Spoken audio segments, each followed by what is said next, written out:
morning and welcome to a brand new week. You are watching Daybreak Live right here on Dominion Television, your trusted companion for a powerful start to your day. And that's right, I am Pat Aito.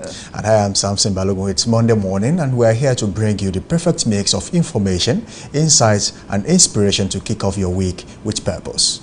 Well, coming up on today's show, we begin with the latest news and headlines from across the country and around the world. Then we dive into our newspaper analysis, breaking down the stories making waves in today's press. We will also engage in some topical discussions, examining key issues that matter to you. And we have got your sport update, bringing you all the weekend highlights and what to look forward to this week. And of course, do not miss our Trend to Watch segment, everything hot, viral and trending in cultural, lifestyle and online buzz. It's a fresh week, a fresh perspective and a fresh dose of energy right here on Daybreak Live. Well, let's get started.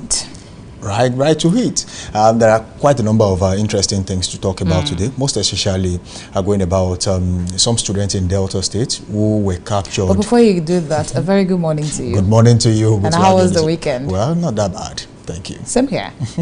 All right, let's Delta State, we had some students writing WAEC using torchlight. And then the questions were being asked by the people, what exactly happened, who is to be blamed for what happened there. But then, as much as you want to talk about it, you want to wave things over, you don't want to talk about things that are happening. But that was really, really a disheartening situation right there in Delta State. And the question is, who approved those centers, especially that particular center? Who approved that center when they know they do not have the most basic requirement to have exams like that, especially when you do not have alternative power source?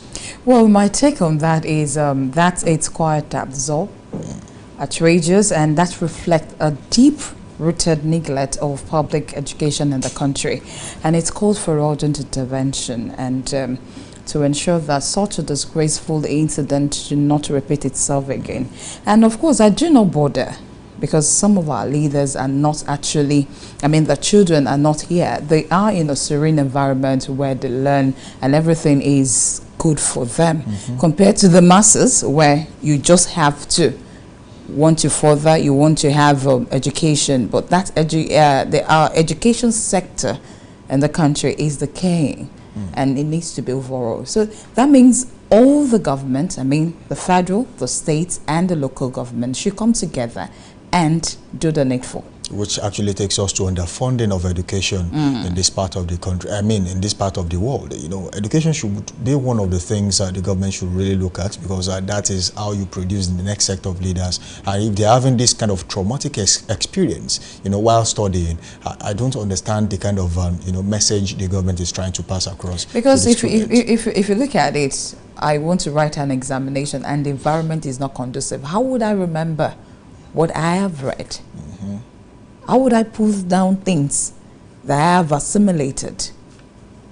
A lot of things that needs to be done in that sector. And of course, I'll still talk about government. The three government, I'm talking about federal, state, and local government, should come together and do the needful in terms of education. If you actually saw the video that went viral, you realize there was someone running the commentary saying something underneath saying the paper was meant to start 2 p.m. and then they got there by 6 p.m. and then before they started, it was already there. Well, there's another question for the examiner bodies, and that question is, what happened? What happened? Why did you get there late? That's the first question. And the are you now saying the person you sent there does not even know the terrain of that access? I think that should be one of the things you should have studied. Okay, I'm going to so-so school on so-so day. How long would it cost me to get to this school? Then you prepare. You give yourself ample time to get to the venue of the examination. And another thing came to my mind. Nigerians were so funny. And the funny part is it might be a way to have this done. To do malpractice. Examination malpractice. You can rule that out in a country like Nigeria, actually, because people are so wise. If you want to investigate why papers that are supposed to be written by 2 p.m. got there 6 p.m., there's something fishy. Well, away from that, actually, let's talk about bandits, threatening to actually attack another church in Ondo State. I mean, that's for me, it's the audacity for me to actually send a message that, look, we are coming back. And don't forget, in the year 2022, June 5 to be precise, a church was attacked in Norwalk, that's in St. Ondo Francis. State, St. Francis. And then, according to information gathered, there were about 40 fatalities and over 60 people, who recorded different injured. grades of injuries. Old, young, children. I mean, that for me is enough reason for the government to actually invest in intelligence gathering. That kind of situation cannot repeat itself, right there, in those states, especially anywhere in Nigeria, actually, because a loss of life amounts to something really big. How much more over 40 people as they go. Don't forget that particular church, is about 1,200 capacity, and as at the time of the attack, it was full. Mass. It was full to the brim, and that tells you that it's a ticking time bomb. If the government is not doing anything about this, that might be something really, really dangerous. Well, my own take there is just like I'm asking a question: why the same church again? Why the same community? Because when that thing happened in 2022, there were a lot of questions saying that, oh, I guess it was because of the late governor. I mean, Rotimi Akeredolu said something that was trying to initiate this code name Amotekun. I mean, that's why they went there to attack that church, just to send a signal that, oh, you want to do this. But now he's no more alive. Why the same church? Same church, and why the same letter, and why the same community? So I think everything still boils down to government should weigh into that and nip the insecurity around that area in the bud. Right, it's a signal to the government to actually invest so much in intelligence gathering and, of course, execute any form of, security emergencies in that part of the country and make sure that lives and properties are actually safe. That takes us away from this segment of the show this morning. We head on a short break, and when we return, we'll go straight to our news deck as Pat Aito will bring us latest updates in the news.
Very good morning to you. Welcome to Daybreak News on Dominion Television. I am Pat Aito. The Minister of Solid Minerals Development, Dr. Dele Alake, has revealed that reforms in the mining sector attracted over $800 million from foreign investment into the Nigerian economy. It said the funds came as a result of Tinubu administration's new policy of local value additions and a tightened licensing regime. Alake equally revealed that the sector also generated over 38 billion naira in revenue in 2024, up from just 6 billion naira the previous year, despite receiving only 18% of 829 billion naira budgeted allocation.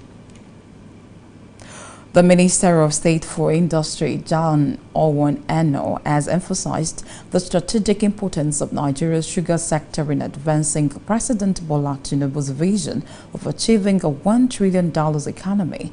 According to a statement sent out to newsmen, Eno stated this during a public hearing organized by the House of Representatives Committee on Industry, held as part of effort to amend the Establishment Act of the National Sugar Development Council.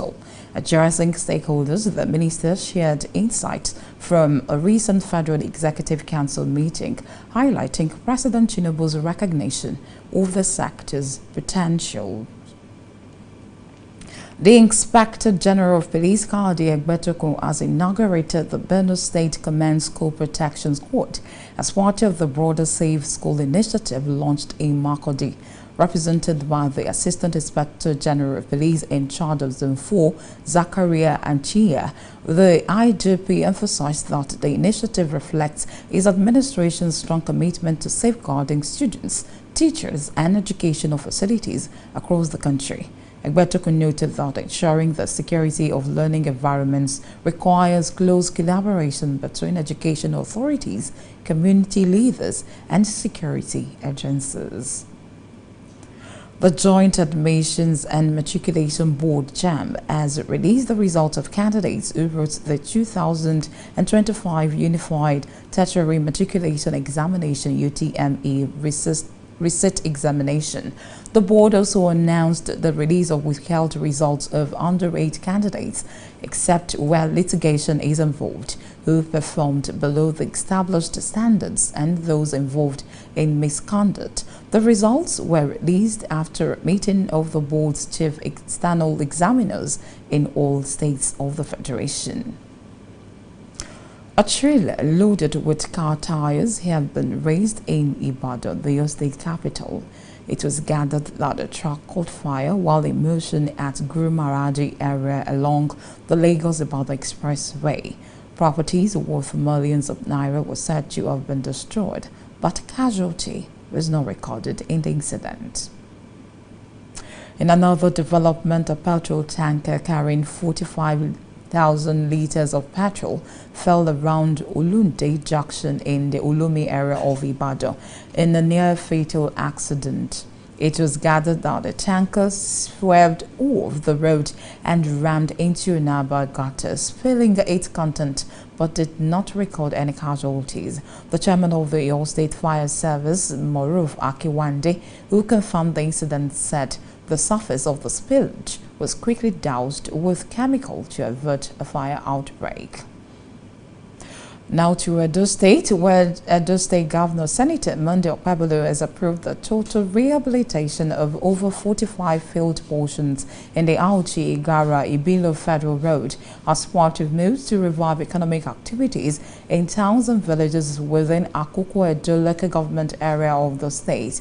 In a statement by the governor's chief press secretary Fred Itua, the latest approval is coming just as the state government has completed the construction of the Ikira Oke Ikomwa Road, also in Akoko Edo local government area. It will be recalled that Akoko Edo youth blocked the road on the 21st of May to protest the high rate of kidnapping in the area due to the barred portion of the road. And in business, the Petroleum Product Retail Outlets Owners Association of Nigeria, Petroan, has asked the Nigerian National Petroleum Company Limited (NNPCL) to adhere to 30-day timeline for the repair of the refinery. This was disclosed in a statement by Petroan spokesperson Joseph Obele. This comes as NNPCL announced the shutdown of Port Harcourt refinery on the basis of maintenance and sustainability assessment. Well, let's know that you can visit our website at www.dominion.org.ng to watch us live and interact with us. You can also follow us across our social media platforms: Facebook, Instagram, TikTok, YouTube, and LinkedIn at Dominion Broadcast, and on X at Dominioncast. And that was the Daybreak News. Thank you so much for watching. Good morning.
All right, welcome to Headlines and Analysis on Daybreak Live on Dominion Television and here in Ibadan, the Oyo State capital.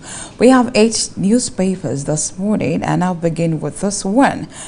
From the Nigerian Tribune, we have PDP. Wike withdraws from peace accords and with the riders, blames Makinde, vows to fight until justice is served, claims credit for most PDP governor's election, and last rider there, controversy rages over National Secretary. That's on page 22 of the Nigerian Tribune. Still from that paper, we have this. Ekiti communities endorse Oyebanji for second term. And away from that, we have this. Federal government moves to deepen $1.5 billion Lekki Ports channel beyond 16.5 meters. And all that's from the Nigerian Tribune. At the top corner of the Nigerian Tribune, we have this. Federal government launches Intra-African Air Cargo Corridor with 50% discount. A rider unlocks East and Southern Africa for Nigerian exporters. That's on page 6 of the Tribune. Lutomi defends shadow cabinet, calls for democratic renewal, and page 22 of that. And we have this 2025 UTME.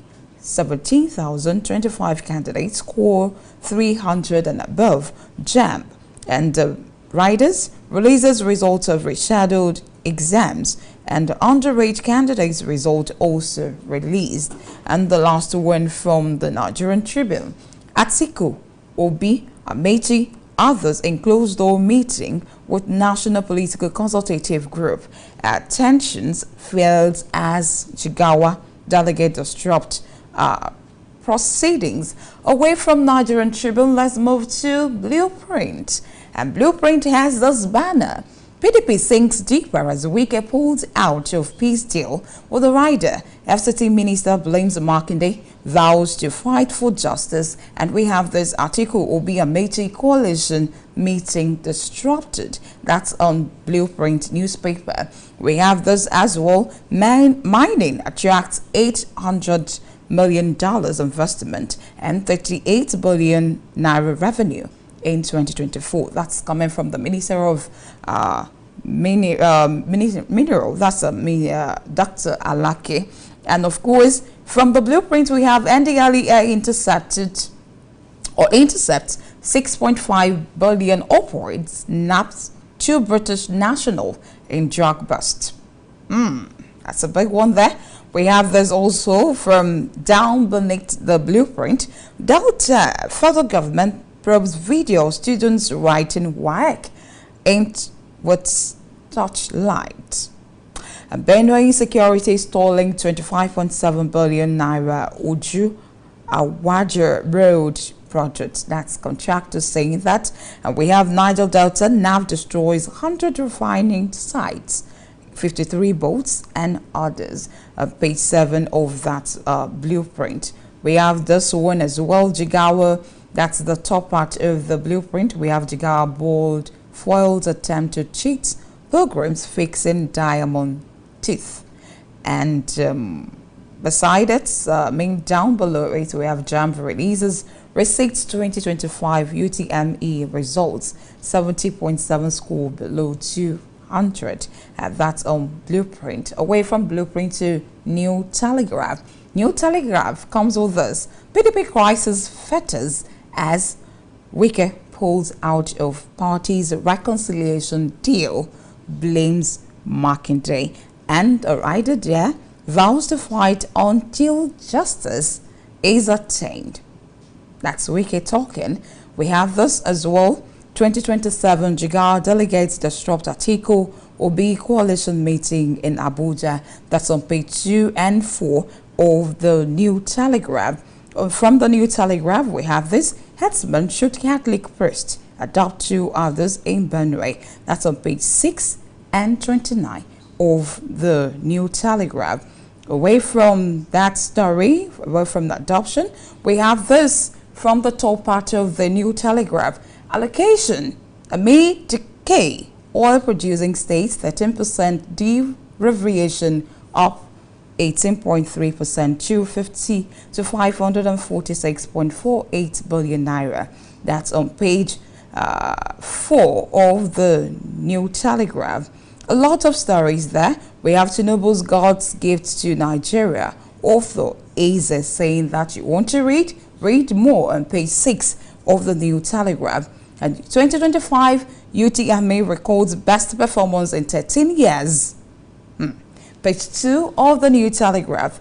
And lots of stories that we have. Lawyers, judiciary working tight, fight roads, but suing reform political influence. That's on page 14 and 16 of the New Telegraph. Away from the New Telegraph, we'll add straight to the Guardian. And despite 7 trillion naira subsidy savings, states fail to cushion hardship. Anger. Page 6 of the Guardian.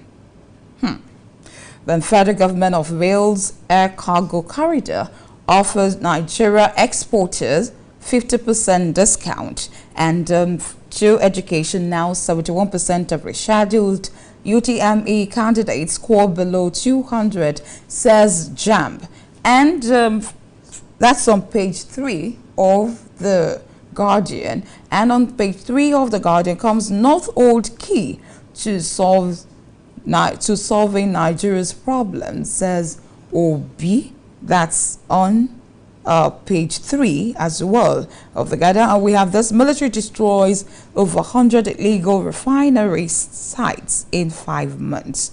Page 8 of the Guardian. And we have Nwokobia Adebayo blast APC's fear-driven strategy, urged Tinubu to govern. That's page 3 of the Guardian as well.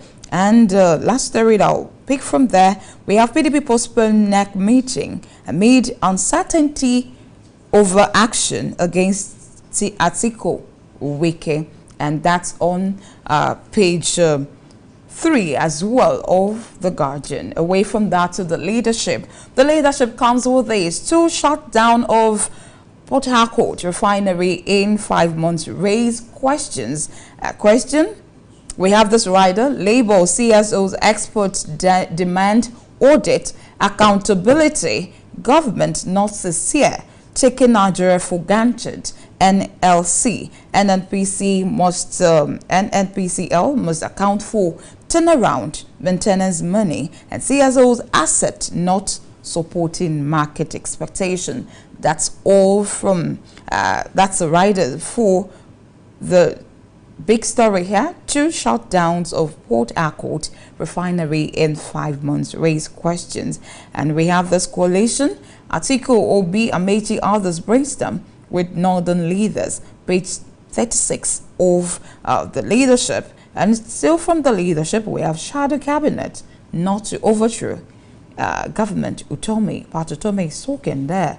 We have this from coming from page 31. We have diaspora remittances hit $328.8 million in 4 months. Debt gulps $2 billion. And that's all from the, well, that's much we can take on the leadership, from the leadership this morning. So a quick one, let's have this from the Daily Trust. Daily Trust is coming from Daily Trust. We have this: coalition, Atiku will be meet northern governor, and 30 killed in Taraba communal clash.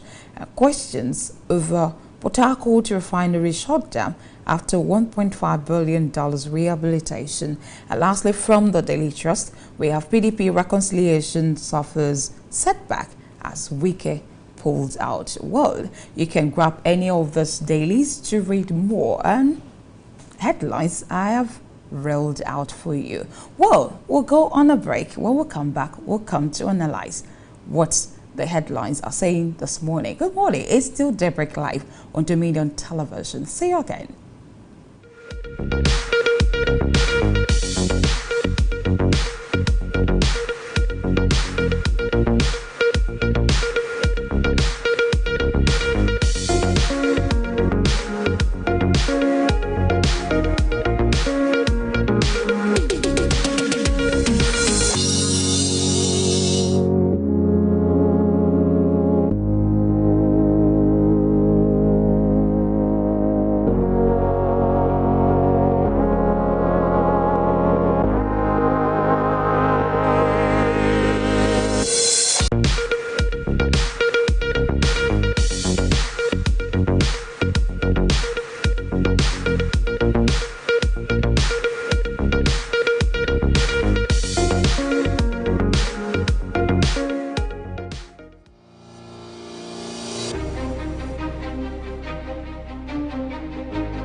And welcome to The Big Story on Daybreak Live, only on Dominion Television, where we ask the hard questions and confront the issues that matter most.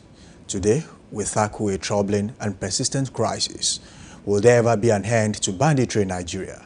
From mass abductions to rural terror, and scars run deep, and the answers remain elusive. Is lasting peace possible, or are we locked in a cycle without end? Let's explore the facts, the failures, and the future right now on The Big Story. Banditry has escalated into one of Nigeria's most pressing security challenges, with alarming increases in kidnappings and killings across the nation. Between May 2023 and April 2024, the National Bureau of Statistics reported over 614,000 Nigerians killed and more than 2.2 million abducted, with an estimated 2.2 trillion naira paid in ransoms during this period. In 2023 alone, non-state actors were responsible for 3,841 deaths and 4,243 abductions. The crisis is particularly acute in the northern region. In March 2024, nearly 300 school children were kidnapped in Kuriga, Kaduna State, marking one of the worst mass abductions since the Chibok incident a decade earlier. Despite government efforts, including military operations and anti-ransom legislation, these measures have yet to yield significant results. Good morning once again. Welcome to The Big Story. Today, we'll be talking about banditry. Is there ever an end in sight for Nigeria when we talk about banditry in the country? And of course, I have with me in the studio this morning a public affairs analyst, and of course, someone who knows his onions when we talk about security in the country. Afolabi, good to have you in the studio. Good morning, my brother. Good to be here again. Good to have you here. Thank you very much. Of course, later on the show, we'll be hosting Farouk Ahmed, editor-in-chief and lead catalyst of Nigeria Track Magazine, and the Fix Nigeria Top 3 campaign from Kano State this morning. But of course, I'm starting this with Afolabi this morning. Talking about banditry in Nigeria, I want to take you back a little bit. Yeah. And of course, we'll go straight to our war in Ondo State. Yeah. A few years ago, in the year 2022, June 5 to be precise, while the late former governor, Rotimi Akeredolu's son, was there as the governor, there was an attack, on a church with around 1,200 Nigerians in the church on that day. The attack took the lives of about 40 people, injuring over 60. Till date, there is no information on how the incident happened. Was there any form of intelligence gathering before the attack? What has been done by the government to make sure this does not happen again? And of course, when you check that, recently there's a threat in Ondo State again that there will be another attack. Why are we having attacks, incessant attacks in Nigeria, especially in the area of banditry in the country? Thank you very much, my brother. This case of banditry has become an household name in Nigeria right now. As we speak, even the defense headquarters is asking for spiritual support to be able to combat what they call the high tension in the area of banditry in Nigeria. Kidnapping everywhere, killing, massacre, and then we now have the ISWAP coming into the country and declaring war on some state. During the time of Yar'Adua, we hardly had incident like this. Not that we don't, but it was easily curbed. And at that time, the president, late president then, declared total war on banditry and on terrorism. He actually said that for anybody to declare a kind of killing in the name of Islam or Allah is against even the law and the guide of the Holy Quran that everybody claim to have as the book that guides every Islamic person. But at a time like this, the man was able to combat the crime. And when Jonathan came on board, we discovered that it escalates to a point where the man started talking about the people behind the terrorism cases. And you know, in Nigeria, we once have a military government who told us that for any such kind of to last beyond 24 hours, and that was when we talk about the late Abacha, that it has an insider. The government is yes, in it. So if we really want to curb this, I think we first need to go back to our roots, look and check in, very well the kind of security personnel that we have been gathering all this while, and the information thereof. You see, the case you just raised was one that we never go down well in the history of the Southwest people in the area of attack, because at that time it was something they never thought would happen. And what was the response of the government? It's another case entirely. And you understand that that was one of the reasons where the late governor of Ondo State, late Rotimi Akeredolu, ignite the Amotekun stuff to make sure that every state start its own. Was the vocal one then? It was because was the attack a sign, a signal being sent to him? That he does it. But then he's no longer in power. Why do we still have these threats that there will be another attack? Because we've not been able to do the needful. Look at the Matawali of recent, find himself going to the incident, to the bush, to say that he wants this thing to stop at once. Remember, during the time of the Goodluck Jonathan, the then president right now was among the people that started the campaign against the president, the president Goodluck Jonathan then, to say that he is not capable of putting down the insecurity we have in the state. Then we were not able to bring our head together. We make politics to lead us ahead of the insecurity that we ought to come together to fight. It was still a case of investigation to say that some people were not behind the Chibok girls kidnapping. And you and I will understand that Chibok girls kidnapping did not go down well in history till date, to say that case was actually a masterminding of just a terrorist attack, you know, or kidnapping. Because we found out the principal of that school was questioned, and later became the commissioner of a party, because no head was rolled. The woman became the commissioner of the state after the government left. Commissioner for education. Imagine. And that tells you that there is a skeleton in their cupboard. And this is where it becomes so difficult. You see, wherever you have cases where some things are becoming so difficult to tackle, please go back to the house. And that was where I love the Yoruba adage that said, Bikuli Opani, Tode Olepani. And that is where we need to start looking at. Of recent, we had a news of some Boko Haram guys that were kidnapped, that were arrested and free. And they gave them name of repentant Boko Harams, and also inject them into the military fold. And these are the guys that also cut away the ammunition that was reported by the army, that these are the people that we are taking away the ammunition. How will you have arrested those who killed, those who kidnap for money, those who have mercy upon their co-human person and kill them, cut their head off, fight in the name of whatsoever, and then reintegrate them into the society, and into the army, and not only into society, into the army.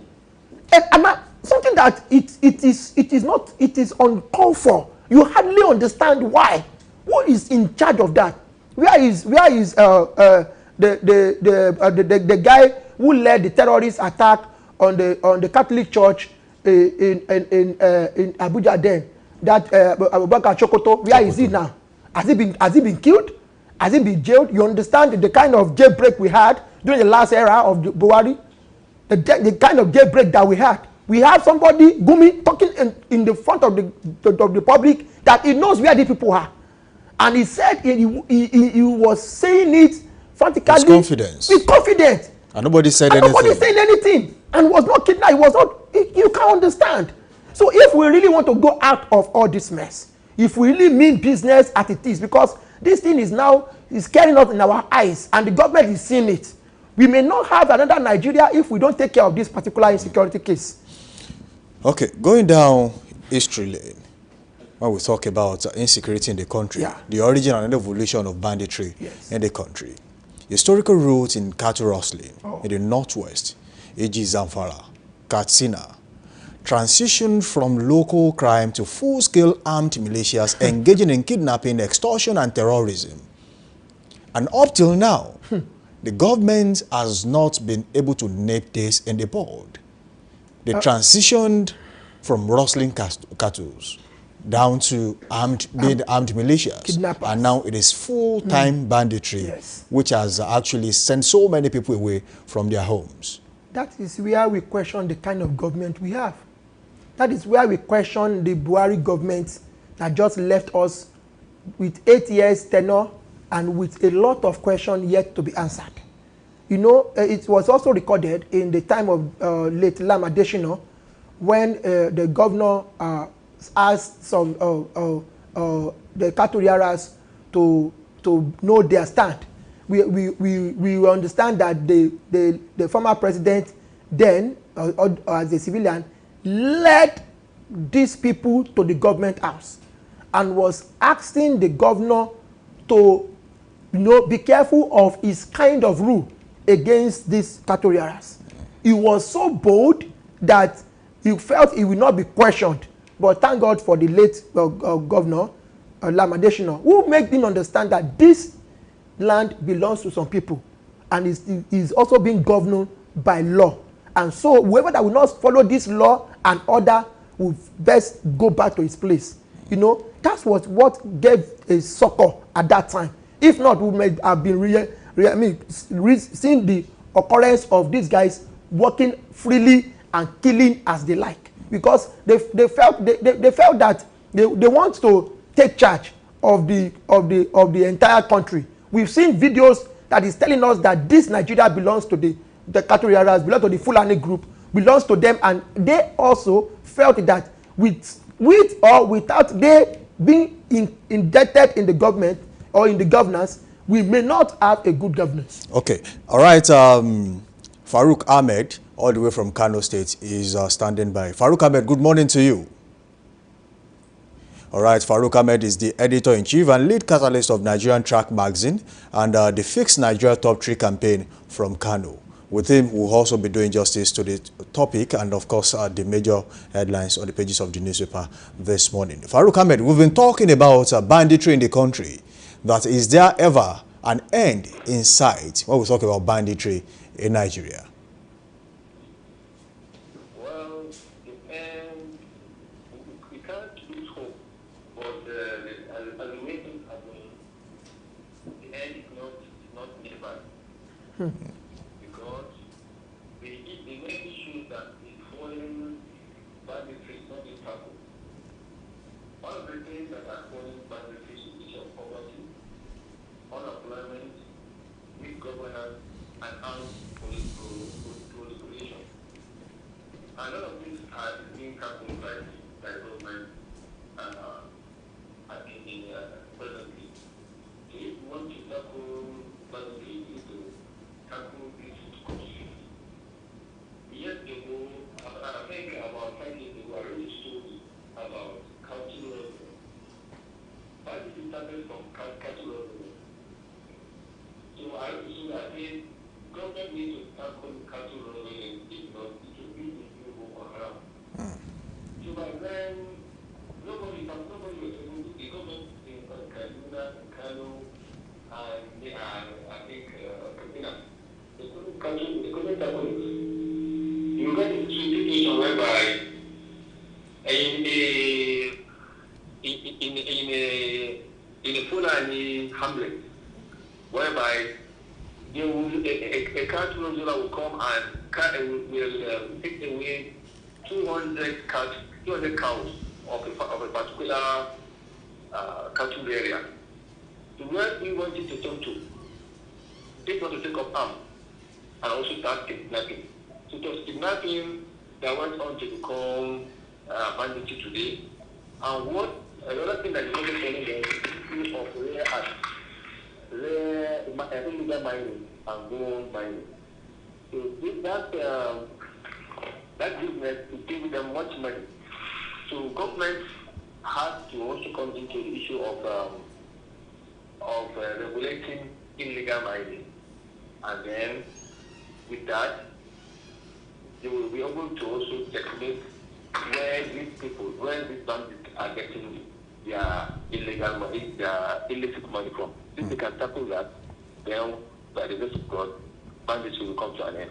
Okay, all right. How would you assess the effectiveness of the Nigerian government's current approach to tackling banditry in the country? Don't forget Operation Adarin Daji, Operation Thunder Strike, a lot of operations right there in the north. And even after deployment of personnel's latest equipment, they are still not been able to put an end to banditry in that part of the country.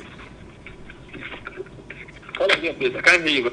Okay, I was asking that how would you assess the effectiveness of the Nigerian government's current approach to tackling banditry in the country, judging with the current operations in that part of the country, Operation Thunder Strike, and a lot of air raids by the Nigerian Air Force in forest enclaves.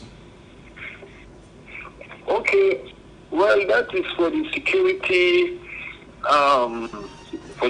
experts, but for we, those current affairs observers, I can say the government is not actually taking the matter seriously. The government is too lax. Because I recently, there's one notorious bandit that I saw on X, on Twitter handle, that his wife and mother are in Mecca for Hajj. Yeah. So how did these women slip out of Nigeria to go for that Hajj? That is one. And two, what was amazing was that same particular bandit, I ended up one day boarding the same tricycle. I didn't know he was the one. It was later when I saw the picture of him on the next. That was when I knew that's the person that's one of the person that the Nigerian government is looking for. So we boarded the same tricycle from a location in Kano to another place. And it was perhaps going to Katsina. Along this Katsina road, there are police, there are security personnel on the way. How did he slip past them? How is he able to come into Kano, to go to Katsina, to go to anywhere he likes without the government being able to apprehend him? So the government, actually, most especially the government of Tinubu, I would say they are not really up and doing in regards to tackling banditry. Buhari came, and I would say he failed woefully. Even though Katsina and Northwest is region, that's where it came out from. But he did nothing. Perhaps maybe because he felt his kinsmen. But now Tinubu is at the helm of affairs now. He's just busy trying to woo people from other parties to his own party. But there's nothing being done. Everywhere across the country is up in arms. Is it the Northwest? Is it the Northeast? Is it the South? There's nothing is being done. It's just only trying to focus on the economy. But nobody will come to Nigeria if the country is on fire, if there's insecurity. So the government needs to get up and do much towards that. All right, I'll come back to you shortly, but I want to ask Afolabi these questions. Talking about impact on civilians, I mean banditry in the country. About 300,000 people have been displaced according to IOM, and then thousands of school children abducted, e.g. in Kankara, in Jankebe, Bethel Baptist, and of course talking about the economic impacts, farmers abandoning their lands, food inflation and insecurity. Now, what does this mean, the implication of this on the common man on the streets, even when you don't live in the north? Well, it has affected our economy so much that people who go up north to bring foodstuff down here are unable to go there. You know, at a point we have had incidents of killing on their way down there, kidnapping, you know, and assault of so many kinds, and it has increased the cost of food price here. When we say in the last 3 years, the cost of foodstuff like beans have so much increased that it becomes worrisome. The same thing with the people who go up there to bring tomato, bring cows and stuff like that. Even so many other foodstuffs. We've had incidents where these people who travel to the north to bring foodstuff were being killed and recorded and sent back home. You know, and these are what, and like my brother just said, what are the governors over there doing? The pace of insecurity there is becoming alarming. It's not attracting investors. It's making people to be jobless. It's turning the good hands to bad hands, because for an idle hands is you have to do something. You know, an idle hand is a devil's workshop, like it is done. But this, before we talk about the federal government, what are the state government doing? What are the measures put in place to see that the citizens are doing the needful? Like this, my brother just mentioned, the guy that was arrested in Saudi Arabia, the terrorist that was arrested alongside with his mother and the in-law, and he must have passed through some borders, some road checking points before getting to that particular place. Thank God for that. Those guys, those security up there have the pictures, have every details about him, and that was why he was able to be apprehended. But he passed through our borders. He passed through the Nigerian airports. He passed through the Nigerian airport, and there is security there. What happened? Why was he not stopped at that point?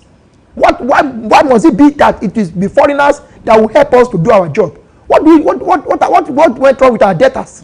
What went wrong with our security officers? Who piloted him there? Who took him there? This man was talking about this kind of people. You know, on our road now, it becomes very difficult to travel. You hardly want to leave your terrain if you are not sure, just between Ibadan to Lagos, let alone you leaving Lagos to Kaduna. It was not like that in the past. It is that was why business transactions was so smoothly that people find themselves doing a petty business, going to the north, bringing tomato, bringing beans, bringing so many things that we can exchange with, and then we accommodate ourselves. I know families who have lived 30 years in Kano, but suddenly came back home with nothing when this attack came up on, and that was because our government, even at the local level, are not doing anything. Yes, he just mentioned that the Buhari government don't woefully. Katsina is nowhere to be found anymore. This is a state that has produced two presidents, a commander-in-chief of armed staff. This is a state that you want to go there in those days, and you'll be happy going there. The former president Yar'Adua was former two-time governor of Katsina State, and in his own time, things were peacefully. This man hardly leave his state to anywhere. But right now, you can't. The man in the Katsina State cannot even travel down to your state here. Let him not come with security. Let him just board a public transport, and you see the result. So it has affected the common man on the street. It has put more suffering on our face. It has affected our market. We are unable to go to the market freely. We can't go with what we have. We need to borrow to go to the market, and that is what we are facing right now. Government is not listening to the crying of the people. Government is feeling that they are doing something, but we are not seeing it. Whatever you are doing, let it be at the favor of the masses. But like the brother just said, what government is focusing about now is 2027, which in my own case is too early. The case on ground is insecurity, poverty, and so many other cases. The top one on the face is insecurity. It has stopped our investors from coming in. People laugh at us outside the country. How can a terrorist leave the shore of Nigeria and be captured outside? It's an embarrassment to whoever be the security chief advisor to the president. It's an embarrassment to the president himself. And that is where we need to put our house in order. I see the governor of Borno State going into the bush and saying that he will not come back. But what is coming back is entourage where we are attacked. They were attacked. If not these guys were arms, they would have been taken down. And the brother talked about the provision of weapons in the north now. Almost every homes now have weapons, small arms. Why? Is that what is the constitution? And that was why people in Taraba State and other states were being gunned down anyhow. So if it is like that, let us license guns for everybody. Because before you come to my house and you see in my door, I have a gun, beware. Not I have a dog, beware. And that will checkmate you to know that if you are coming in case you have some bullet shot, you will know that yes, you are coming to face what you never expect. All right, we are still coming to arms, carrying arms in the country. But of course, Farouk Ahmed is still here with us. I want to ask you if poor investment in education, especially in the north, has any effect, or has it aided the sudden increase in banditry in the country? Sorry, Sorry, please come again. I mean, I was asking if poor investment in education in Nigeria, especially in the north, to what extent has it affected or hindered banditry in the country? Actually, illiteracy fuels banditry. Most of these people that are bandits, most of them are not educated much. But education alone is not the actual problem for it, because what mainly fuels banditry is unemployment. Because most people over here in the north, even if they're not educated, they are not westernly educated, they do get this Islamic education.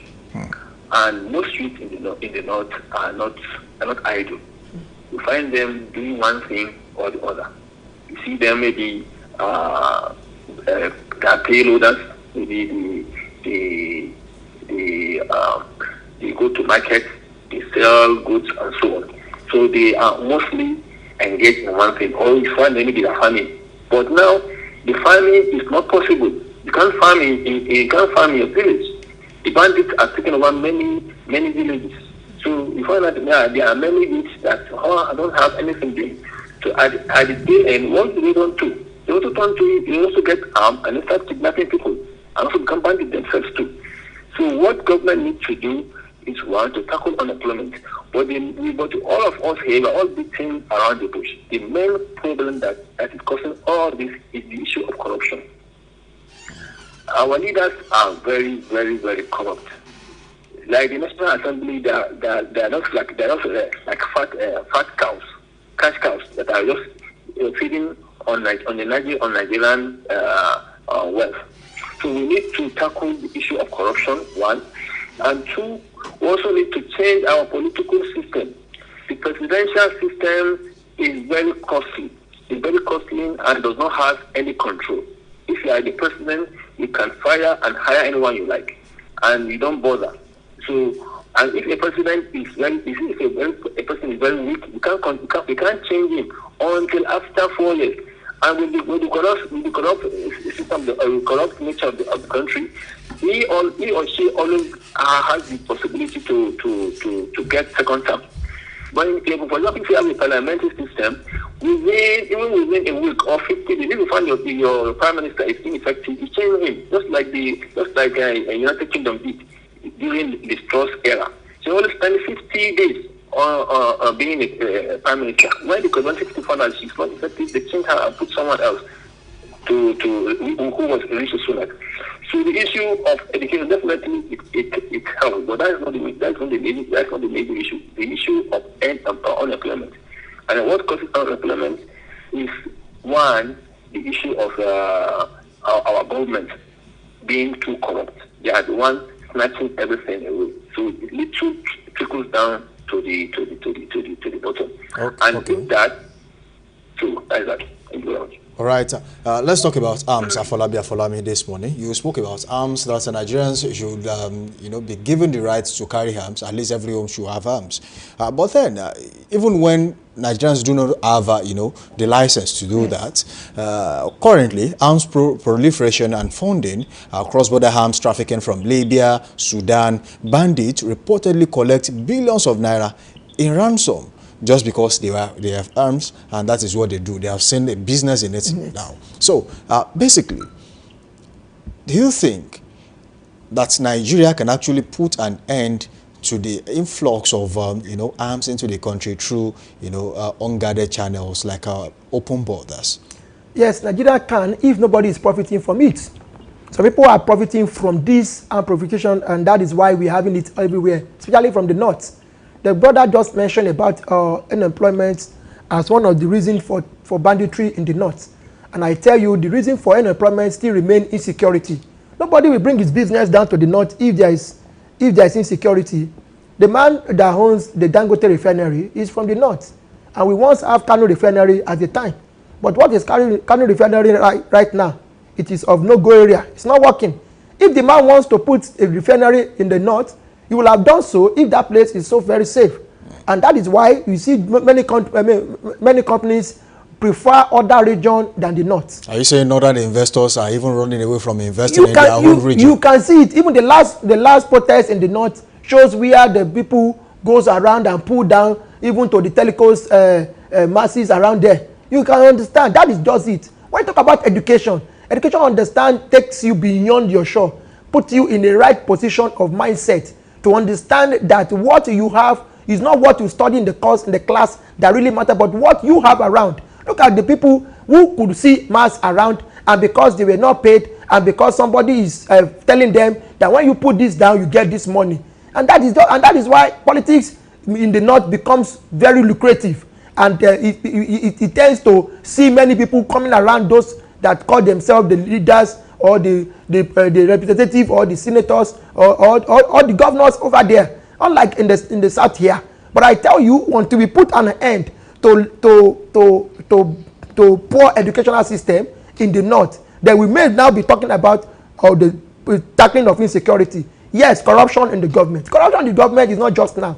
It has started on before now, but we can put an end to it if there is an improvement in education, where people understand that they don't just do rank, they investigate whoever that wants to lead them. They put an end to the religious mindset and sentiment. That is where education will tell you that somebody is not of your religious type does not mean the person does not fit to live. And that is where we need to start looking into. Education is so much important, and that is what has given birth to insecurity. We understand, we know of recent when those people started Boko Haram, they said book is haram. But I asked myself, the camera they use when they kidnap people and put them before the camera and want their family to pay ransom is being produced by what? By who? It is because somebody was educated and was able to produce that. Were they not, if they not have used the phones that they use to send messages around and at the same time collect money, it is part of education. And I asked myself, those who are funding them are behind the camera.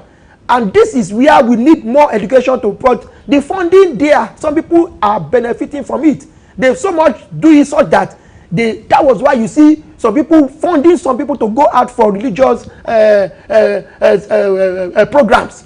When you look at the people that are taken out of the country for religious program, you see these people are the people that need the kind of money they are using to start business, to start educating them. The poor health facilities is because there was no educational system over there. And that is where this place is becoming a no-go area. And I want the government, if Bola Ahmed Tinubu will be hearing us right now, this is the right time to reprogram whatever that is on ground and make sure that this insecurity does not last us beyond this year, so that we can have a new Nigeria and a renewed hope that he has come in to campaign for us and that he is trying to channel into us, and not to ask all parties to dissolve into one. It is very dangerous for this country. The prohibition of this small arms is because somebody is profiting from it. Some people are earning big money. You remember the civil war Nigeria had in Nigeria, the Ojukwu war that happened was because somebody is profiting from it. There is no crisis, anybody is not behind it that is profiting. So I want to put it to you that we can get stop of this when we look into the loopholes that we have that has given birth to the large corruption system that we are facing in this country, that has given birth to all these insurgents, the insecurity, the profiting in small hands that has taken over everywhere. Because I wonder how we get here. All right. Afolabi, thank you. Farouk Ahmed, I want to ask you this question, but before that, let's go straight into facts and figures. Over 10,000 deaths attributed to banditry between 2011 and 2023. And of course, $18 million in ransom paid between 2011 and 2022. That was reported by SB Morgan. And approximately 1,500 school children abducted since 2014. More than 3 million people food insecure due to bandit-related displacement. That's UNDP 2023. Nigerian military claims to have neutralized over 4,000 bandits in 2022 to 2023 operations. Now, the controversial yet, ethical question I want to ask you these questions is, would you say that the government has lost control of large parts of the North? Considering the fact it is fair to say that, judging by the fact that bandits now have territories in the North. Sorry, Ask the question again, please. Okay. Would you say the government has lost control of a large part of the north, considering the fact that, they now hoist their flags in some places in the north, saying they now have territories? Yeah, actually, the government is losing territory, and it is imperative on the government to act quickly. But we are not seeing much more action on the part of the federal government and even the state government. Just like the live debate we had recently on Friday with one Yahya Abdurrahman from National State. He gave an instance of how there were too much kidnapping in Nasarawa between 2019 and 2023. 2019 and 2020 thereabout. So he said, well, with the coming of the new government, he was able to create a synergy between the people, between the community and the state government. And this has drastically reduced kidnapping in the state. So also, therefore, if the government wants to really control banditry, we need to have a community policy. The people, everyone has to be our brother's keeper. So we need to monitor our communities. If we see any suspicious person, we need to notify our state government, we need to notify the authorities for them to take the necessary action. And we shouldn't say maybe this person is too close to me, or maybe this is my brother. I don't want to go. I don't want to report him. We need to report anybody, even if that person is our own. Because if we don't do that, this insecurity will come and consume everyone.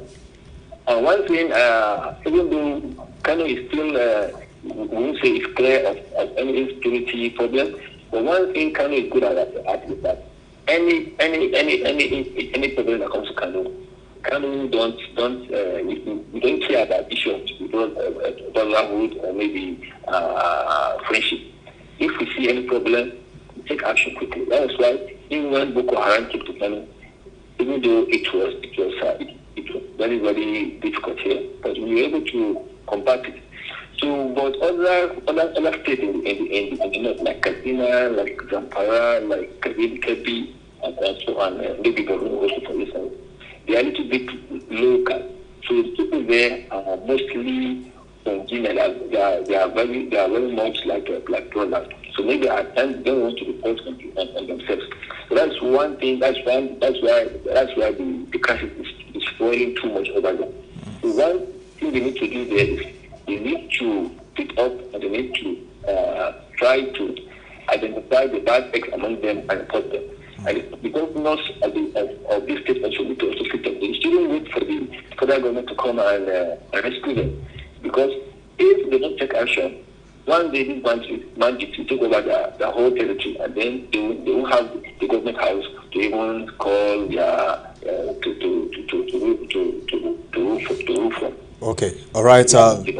All right, thank you, Farouk Ahmed. Afolabi, let me ask you, is amnesty or negotiation a viable approach, or does it risk emboldening the criminals? I mean, is negotiating with bandits a form of state-sanctioned terrorism financing? I don't see that as something that we should be considered. Negotiating with banditry is nothing. In the whole world, it has not been fruitful, and we understand in our own case, Nigeria.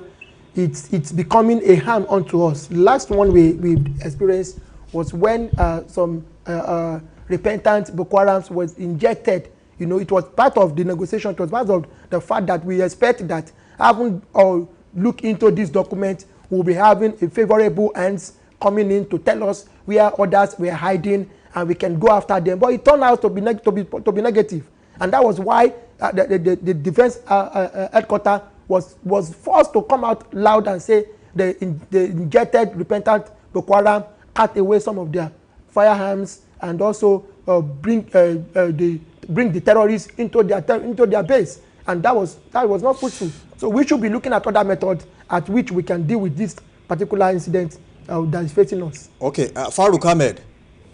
Yes. All right, let me ask you this question, and you answer in 30 seconds, and we'll round off this segment of the show this morning.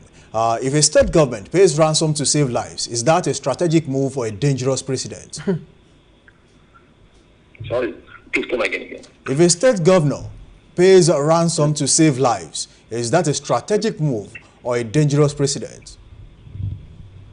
If state governors pay ransom. Yes, to save lives. Well, I don't think it's not a dangerous thing. It's not a dangerous thing to do. It's good. They can pay ransom to get to secure the life of those people being held captive.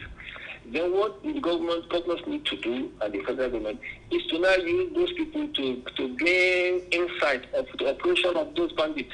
Just like, for example, even though it's not a good thing, but what Israel are doing now, for example, in Gaza, if they are able to secure any captive from Hamas, they gain information from those captives to attack Hamas back. So the governors and the federal government need to use to gather information from these people that are being held captive, and they use this information to attack the bandits. Because the governors and the federal government are doing nothing towards that. So the paying the ransom is of no use immediately if you cannot get information from them.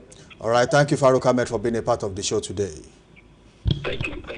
All right, Farouk Ahmed, editor-in-chief of Lead Catalyst of Nigeria Track Magazine and the Fix Nigeria Top 3 campaign all the way from Kano. Thank you for being a part of the show. And of course, Afolabi, thank you for joining us on the show this morning. Thank you for having me here always. We say a very big thank you for being a part of the show. Thank you. Don't forget, you can also be a part of the conversation by dropping your comment on our social media platforms. On YouTube, subscribe to that channel. It is at Dominion Broadcast. And on Instagram, Facebook, and TikTok at Dominion Broadcast. And on X, formerly Twitter, at Dominion Cast. Don't forget, you can also watch us live on our website, dominion.org.ng. And that wraps up the big story for today on Daybreak Live. Banditry continues to test Nigeria's resolve, resilience, and resources. But the question still echoes, is the end in sight, or are we merely treating the symptoms of a deeper problem? One thing is clear, the time for silence is over. Join us again next time on The Big Story as we keep the conversation going, only on Dominion Television. Stay informed, stay engaged, and stay helpful. Bye for now.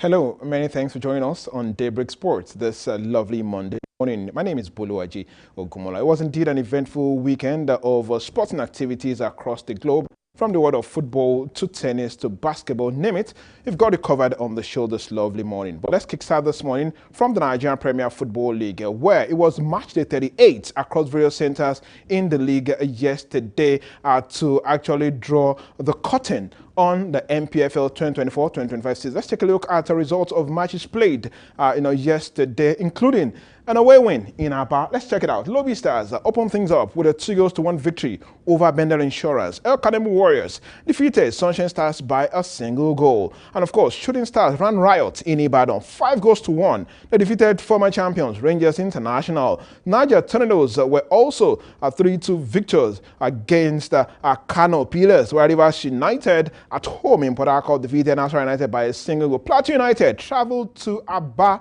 and defeated former champions Enyimba by a single goal. Ikorodu City continued their fairy tale run in the Nigerian Premier Football League following a 3-2 victory over Abia Warriors, while Bayelsa United trashed champions Remo Stars 3-0. Katsina United were 1-0 better than Kwara United, while Heartland defeated Akwa United by 2-1. Let's take a look at how it ended in the NPFL after 38 round of matches. Yes, Remo Stars, champions of the league, after 38 matches, finished with 7-1 points.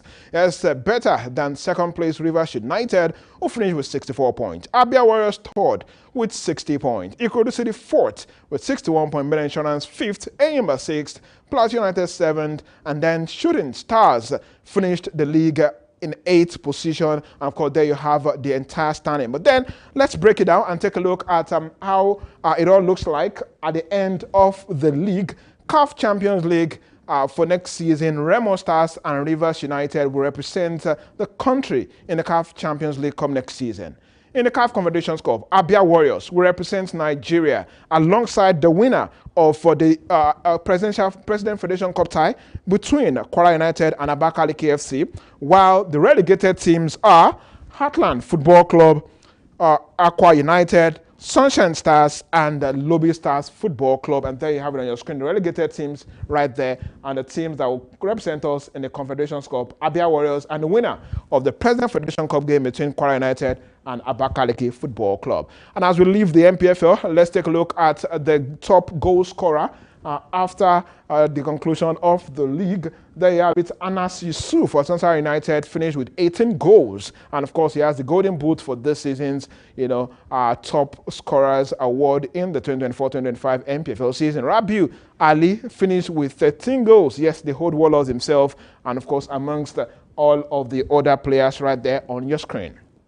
From the MPFL, let's cross to the second tier of Nigerian League football. That's the Nigerian National League. Well, it's done and dusted in Conference C and D, but then we'll still have few matches to go in Conference A and Conference B. Let's take a look at Conference A.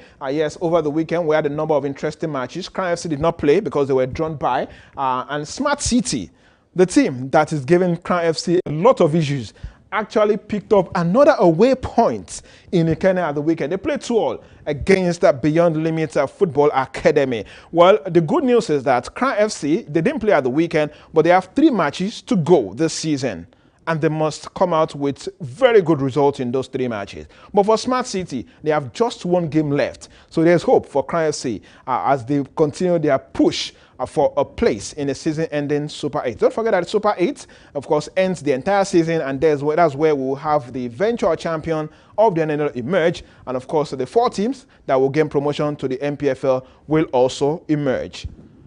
Let's leave the Nigerian League at this moment. Let's cross to the continent of Africa, where the CAF Confederations Cup final was concluded yesterday as RS Berkane were crowned champions of this season's CAF Confederations Cup following their 1-1 draw against Simba SC in Zanzibar yesterday. The first leg of that game that was played a fortnight ago ended 2-0 in favor of RS Berkane, and they of course, won the tournament 3-1 on aggregate. And we'll say big congratulations to RS Berkane for that victorious outing. From that point, let's move straight to the National Sport Festival, the 22nd edition of the Games, currently going on in Ogun State. Don't forget that it's the concluding week. Of course, it ends later on this Friday. Let's take a look at what the table looks like according to the organizers as released yesterday on your screen. Let's start with the first table, and tell you this morning that Delta State occupied the #1 position, as you can see on your screen, with 52 gold, 23 silver, and 47 bronze medals, a total of 122 medals.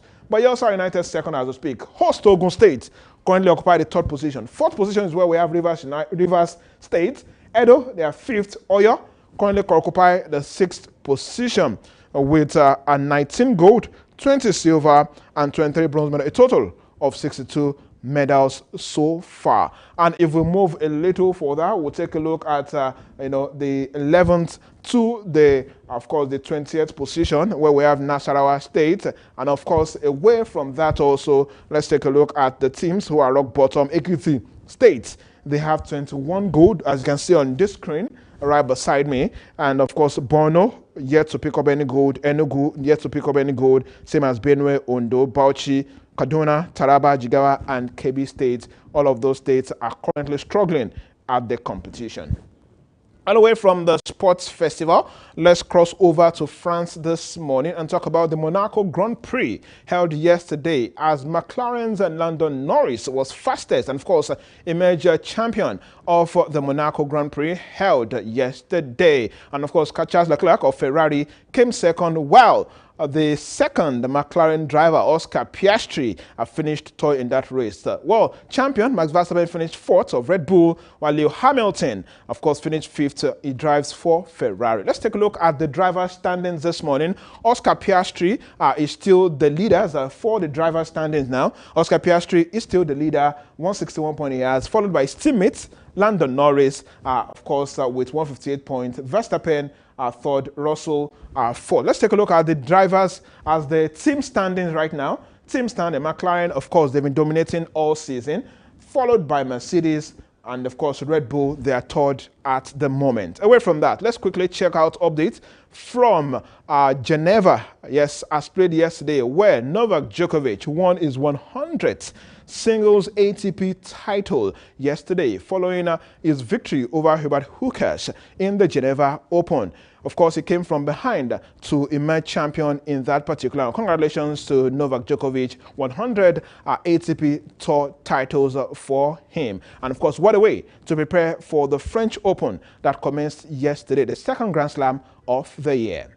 Away from the world of tennis this morning, let's cross over to the NBA, where the New York Knicks won their first game in the conference final, following their 106-100-point victory over the Indiana Pacers to actually half the deficit. Don't forget, before the game this morning, the Pacers were leading 2-0. And of course, with Knicks' victory this morning, it's now 2-1 in favor of the Pacers. And here you have the NBA bracket as we speak. 2-1 to OKC Thunders over Minnesota Timberwolves, and 2-1 also in favor of Pacers over the New York Knicks in the Eastern Conference.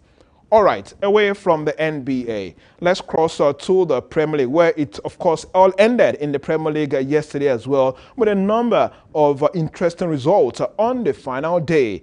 Yes, there you have the results on your screen, but then let's take a look at what the table looks like at the end of the Premier League this season, with, of course, Liverpool crowned champion yesterday in the league. Of course, Arsenal finished second, Manchester City finished third, Chelsea finished fourth, Newcastle fifth, Aston Villa sixth. Let's take a look at the teams that will be representing England in Europe next season. There you have on your screen Liverpool, Arsenal, Manchester City, Chelsea. Of course, we have Newcastle, and of course, Tottenham will be representing England in the Champions League, courtesy of their win in the Europa League final about a few days ago. In the Europa League, of course, we will have Aston Villa and Crystal Palace represent England, and in the Conference League, Nottingham Forest, of course, will be representing England in the Conference League come next season. And straight up to that young man, Mohamed Salah, who packed about 3 awards at the end of the Premier League season: the player of the season, the playmaker of the season, and the top goal scorer of the season. Congratulations to Mohamed Salah. What a player. And of course, to also celebrate a Nigerian who had an abdominal surgery last week, Monday, but then he was fit enough to make an appearance at the stadium yesterday, and that's Taiwo Awoniyi. It was good to see him again on the screen yesterday, celebrating with his teammates, at least for picking up a ticket to the Conference League. A Champions League ticket would have been nice, but then they have to manage what they have. Well, from there to the La Liga, it also ended in the La Liga at the weekend, and there you have the results in the La Liga. Interesting results. And of course, let's take a look at the table. The final standing in the La Liga: FC Barcelona, of course, crowned champion. Real Madrid finished second, Atletico third, and of course, Athletic Bilbao finished fourth over there. Well, to the Italian Serie A, where Napoli at the weekend won the Serie A title ahead of Inter Milan. But of course, let me end the show this morning by taking a look at the champions of leagues in Europe. In England, Liverpool. In Spain, Barcelona. In Italy, it's Napoli. In Germany, Bayern Munich. In France, Paris Saint-Germain. And of course, in Portugal is Sporting Lisbon. And that's sports this morning. Thanks for watching.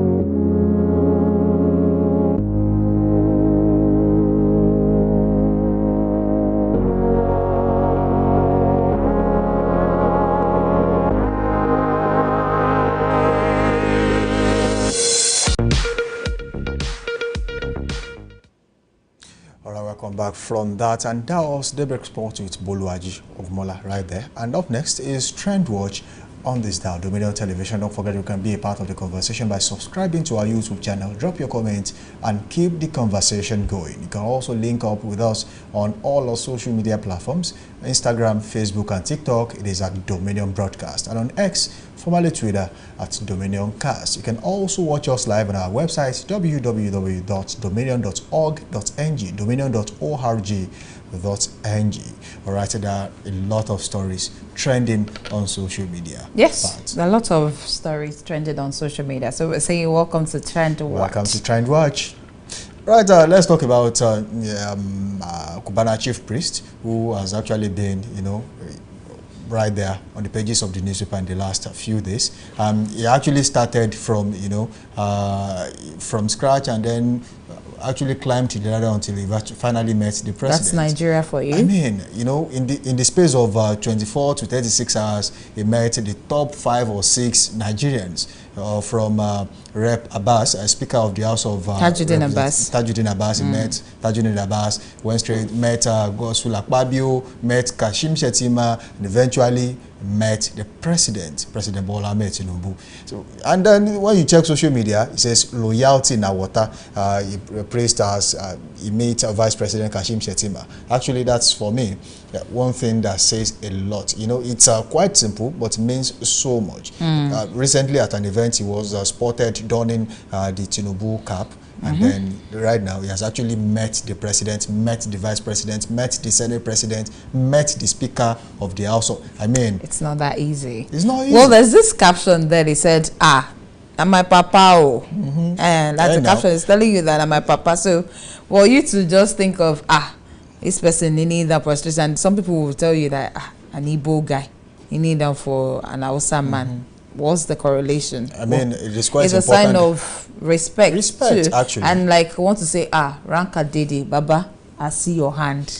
Actually, it is quite important to consolidate power. If you have money, you look for power, because that's exactly the next thing for you to look for. And most definitely, for me, I think that is what Cubana Chief Priest is doing right now. You see, it is one thing to be rich, it's another thing to actually know people who can actually, get things done without even, blinking an eye. I know you'll do more than that. If you absolutely, I'm trying to do that already. All right, so, and there are comments. There are comments there.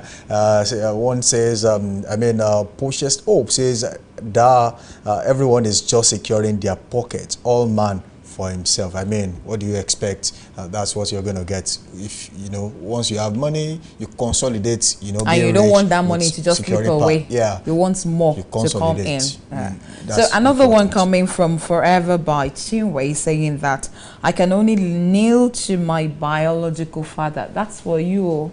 I mean, it's a sign of respect, actually. I think from the southwestern part of the country, it's actually not bad. Someone who is old enough to be your father can actually get that from you.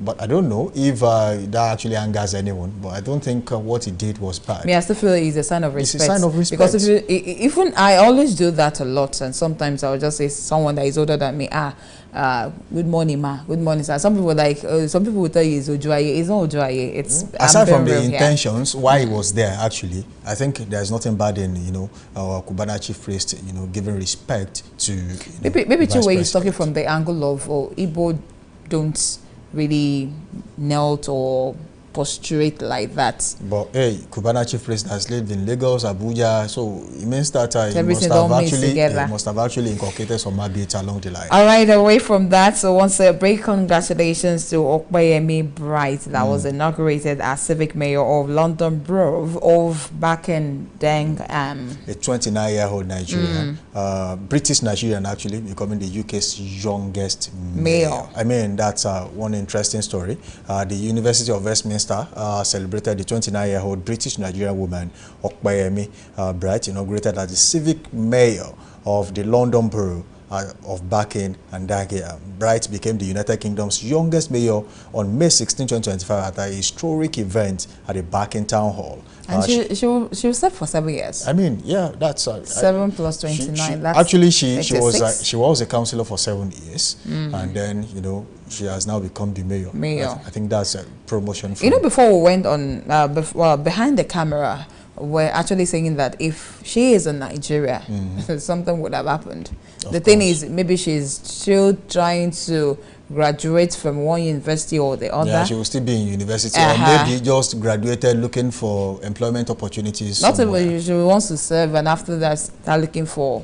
I think that's a big difference between what we have here and what they have there.